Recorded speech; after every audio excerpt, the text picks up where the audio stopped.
عدنان صاحب بہت شکریہ آپ کے وقت کا۔ سر ایک کے بعد ایک بریت، ایک کے بعد ایک کیس جو ہے وہ میاں نواز شریف کے خلاف ختم ہو رہا ہے، اور چونکہ استغاثہ کچھ بھی ثابت کرنے میں ناکام رہا ہے، اس لیے یہ کیسز ڈیفینیٹلی اب ختم ہونے ہی تھے۔ سیاسی سطح پر آپ کس طرح سے دیکھ رہے ہیں، کیا فوائد حاصل ہونے کے لیے جا رہے ہیں میاں نواز یا مسلم لیگ؟ دیکھیں، پاکستان میں جو نیب کا ادارہ ہے اس کے بارے میں عام تاثر یہ ہے کہ یہ سیاسی طور پر استعمال ہوتا ہے، ٹول کے طور پہ، ایک اعلی کار کے طور پہ۔ جب حالات ناموافق تھے نواز شریف کے تو ان کے خلاف سزائیں ہوئیں اور بہت طویل سماعت ہوئی، اور اس کے بعد ان کو جج محمد بشیر نے یہ سزا سنائی تھی۔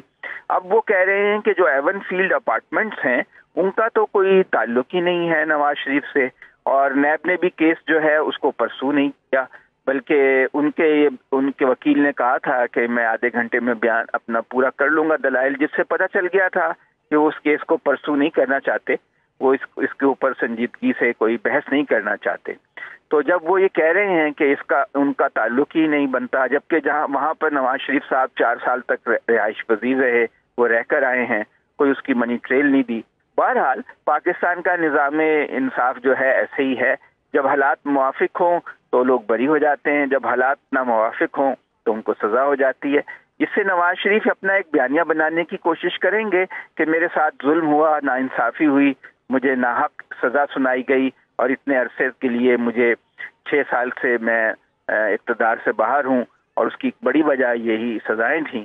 تو اب وہ عوام میں اپنے آپ کو معصوم بنا کر پیش کرنے کی کوشش کریں گے۔ دیکھتے ہیں کہ عوام ان کا یہ بیانیہ جو ہے کس حد تک قبول کرتے ہیں۔ بہت اہم پوائنٹ اٹھایا ہے میاں محمد نواز شریف صاحب کی سیاست کے حوالے سے کہ اب عوام نے فیصلہ کرنا ہے کہ آیا واقعی میں میاں محمد نواز شریف صاحب کے ساتھ زیادتی ہوئی، انصاف نہیں ہوا، اور آج وہ خود کہتے ہیں کہ آج میں سرخرو ہو گیا ہوں، تمام تر جو معاملہ تھا وہ اللہ تعالیٰ پہ چھوڑا۔ میاں محمد نواز شریف صاحب اب جب کیمپین چلائیں گے تو کیا بیانیہ لے کر عوام کے پاس جائیں گے؟ ظاہر ہے وہ یہی کہیں گے کہ میں معصوم ہوں، میں گناہگار نہیں ہوں، یہ اپارٹمنٹس کا جو کیس تھا یہ غلط تھا۔ حالانکہ حقیقت تو یہ ہے کہ وہاں پر وہ رہائش پذیر بھی رہے ہیں، اور وہ 93-96 سے ان کے خاندان کی ملکیت ہیں۔ اب وہ اس کی منی ٹریل بھی نہیں دی انہوں نے، کبھی قطعی خط، کبھی کچھ۔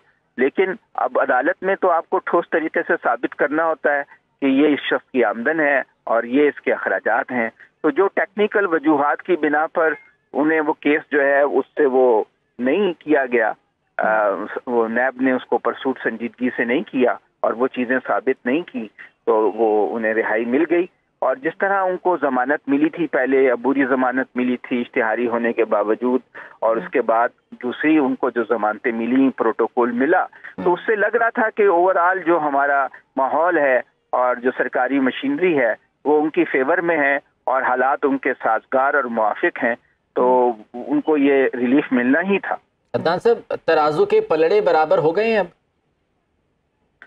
نہیں، میرا خیال ہے اب تو ترازو کے پلڑے، ابھی بھی پہلے ترازو کے پلڑے جو تھے وہ نواز شریف کے خلاف تھے، اب ترازو کے پلڑے جو ہیں ان کے مخالف کے خلاف ہیں، چیئرمین پی ٹی آئی کے خلاف ہیں۔